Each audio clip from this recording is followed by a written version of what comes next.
being broadcast.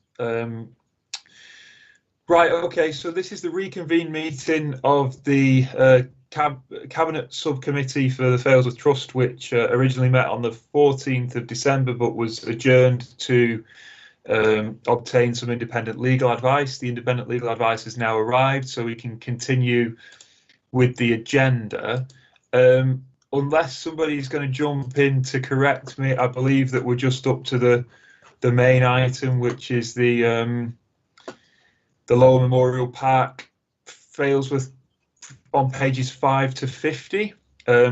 So unless anybody says anything different, we've done minutes, we've done the opportunity for public questions and all of that. Yeah. Yes, you're just up to. Fine, right, okay. So in the document pack, the report begins on page 5, and it sets out some options for us to consider. Do we have an officer who's going to talk us through this for the benefit of people that might be listening or watching? I can, if you like, Chair. Do you want me to? Yeah, I've been members, I assume, have read it, particularly given we had an extra week to do so. But I just think for the benefit of anybody that might be looking, we should have somebody speak to it. Certainly. Shall I run through it quickly? Please do. No problem. Thank you. Okay, so this came in February 2019. The trustees asked officers to consult on 4 kind of main areas, and this was the landscaping proposals around the soil, the treatment to the attenuation basin, the gift of additional land to the trust, and also the future kind of use of the park. So the consultation was delayed because due to getting the right kind of plans from Bellways, and then of course COVID kind of kicked in, which obviously had to be kind of dealt with. So in the end, the consultation took place between mid-September and early October. There were 500 letters were hand delivered to local residents. There was also it was promoted via social media and also to the various kind of interest groups and friends groups associated with the park, kind of the park users. And also there was posters put up in the park, and there was a consultation. There was a public event on Saturday, the 3rd of October. We had the responses we had back were very good. There was 99 responses on SurveyMonkey, because there was a link to SurveyMonkey so people could have a look at the plans and complete a questionnaire. There was also 30 paper copies received, and 16 people attended the event on Saturday, which was good. If you were noted, the weather was absolutely horrendous, so we were lucky to get 16. It was torrential rain.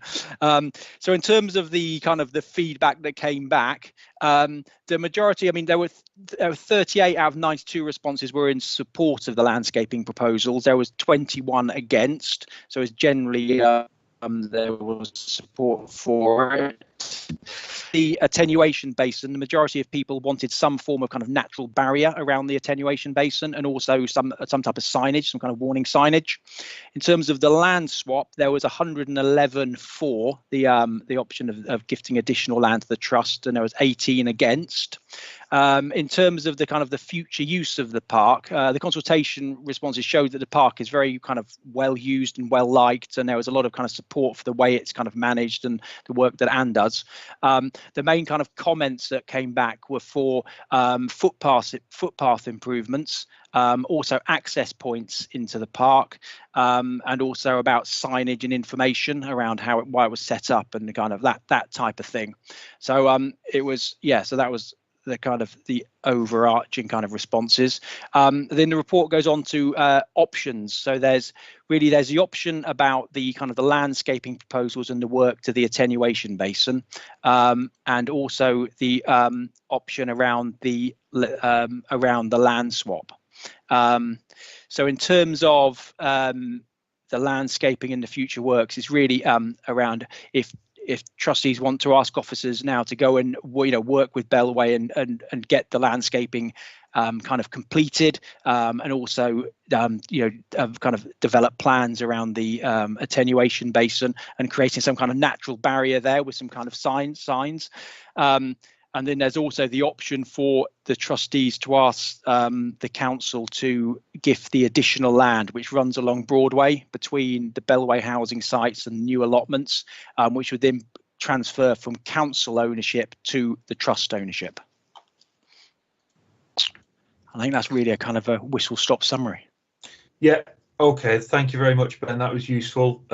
So note the independent legal advice that in terms of the options for the landscaping and future works, the option that the independent legal advice suggests taking, unsurprisingly, is to have the work undertaken and keep an eye on Bellway to make sure that it's completed in accordance with any agreed plan or method statement. Given the alternative is that we don't do it, I'm inclined to suggest that I want to take the advice of the independent legal representative and order that the works are undertaken. Anybody else wish to comment on this? Hannah, Colin? Thank you, Chair. Just to comment in relation to the independent view.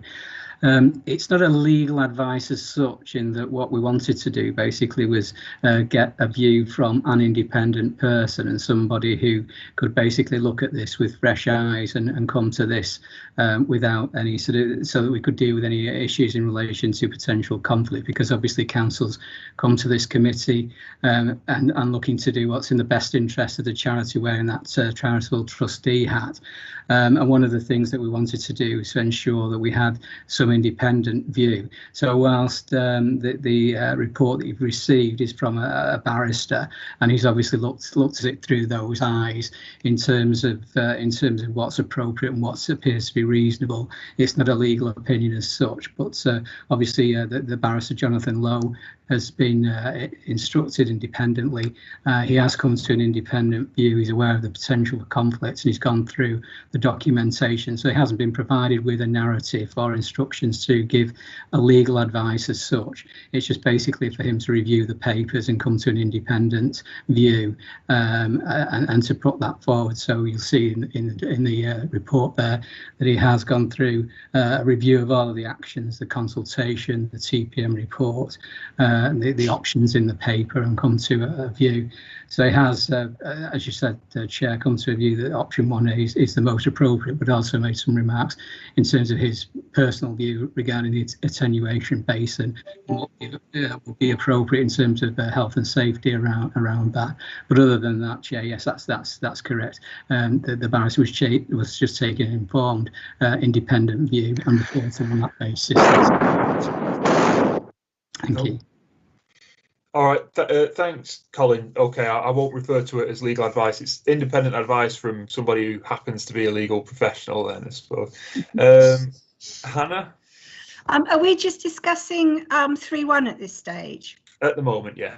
That's fine. My comments around 3.2. Okay, Barbara? Well, I agree with you, Chair, that I think we need to get on and complete it. And I understand everybody knew this was happening. It was part of the original planning application. It needs tweaking now. So yes, I think we should proceed and get it completed as soon as we can.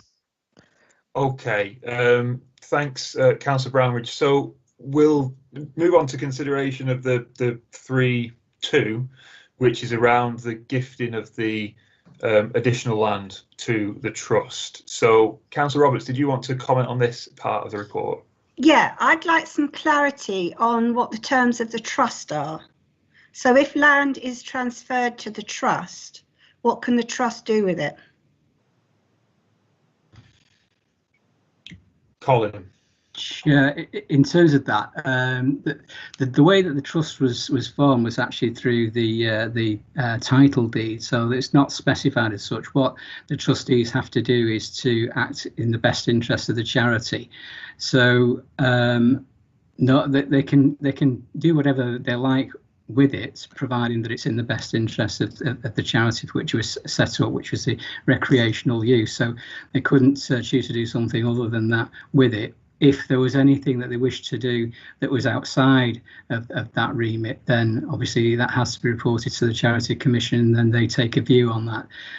But effectively, it's for the purposes of the charity, which is the recreational purposes. Right, because because we're discussing. I'm not quite clear about what the terms of the report were. So who is deciding we're requesting the council to transfer the land, so we're not actually making a decision about transferring land. So and it's Opal land, isn't it? It is. Yeah.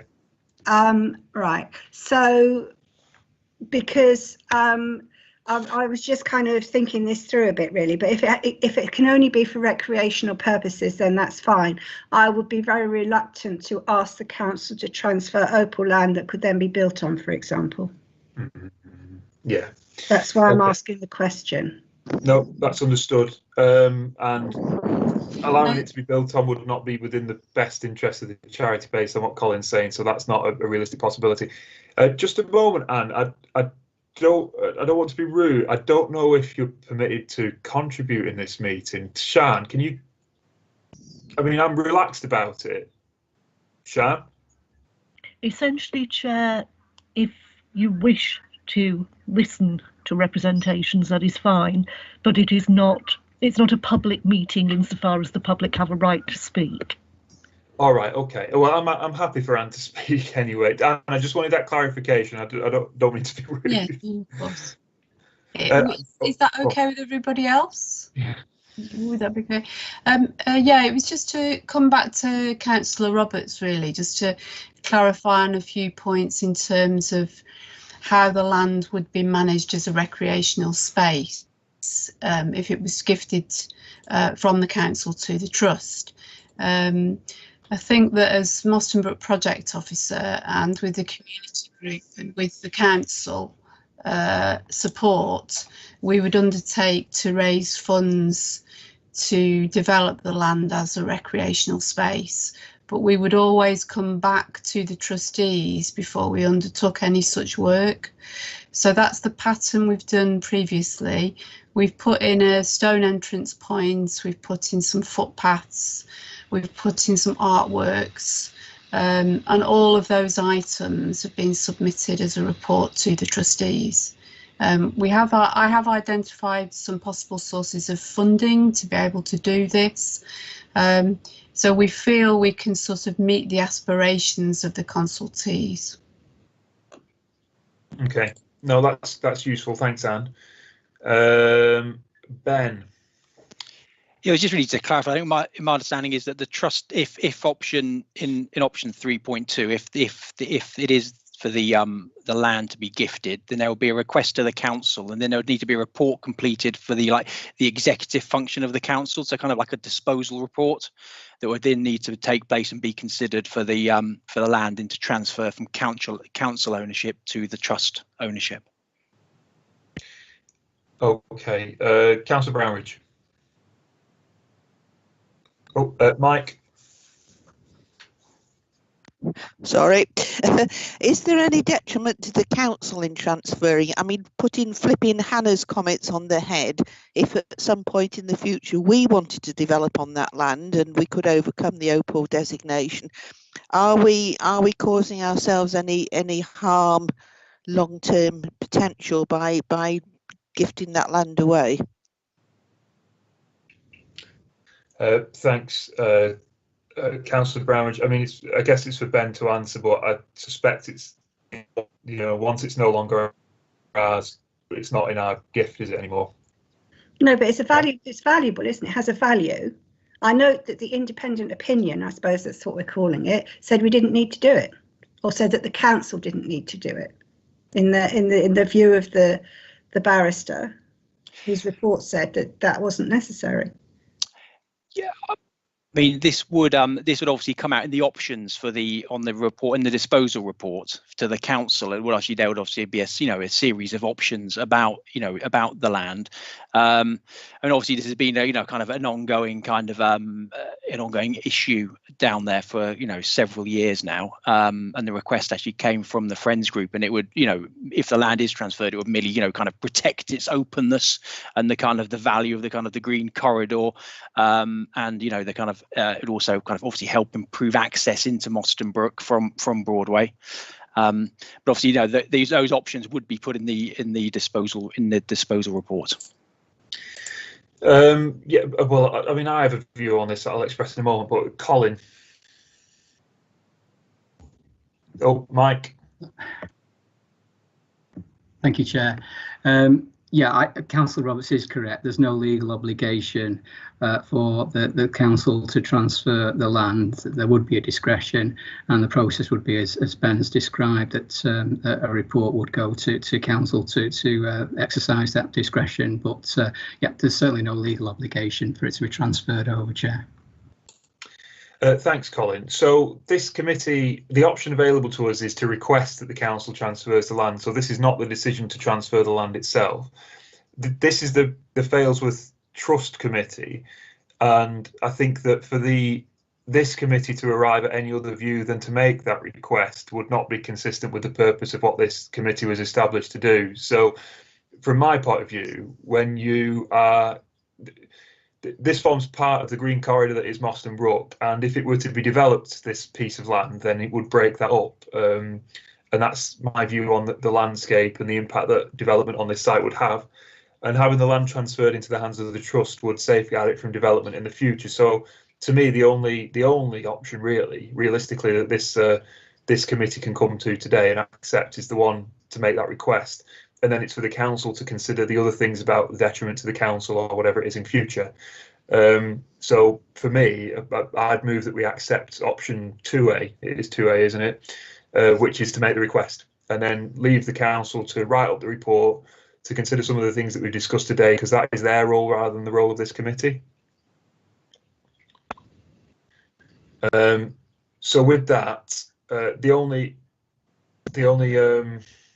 recommendation that's been moved is the one to do the landscaping work or have the landscaping work done, and to request that the council transfers the piece of land in question to the trust. So in the absence of anybody moving a counter to that, is that agreed? Agreed. Agreed. Agreed. Right, okay.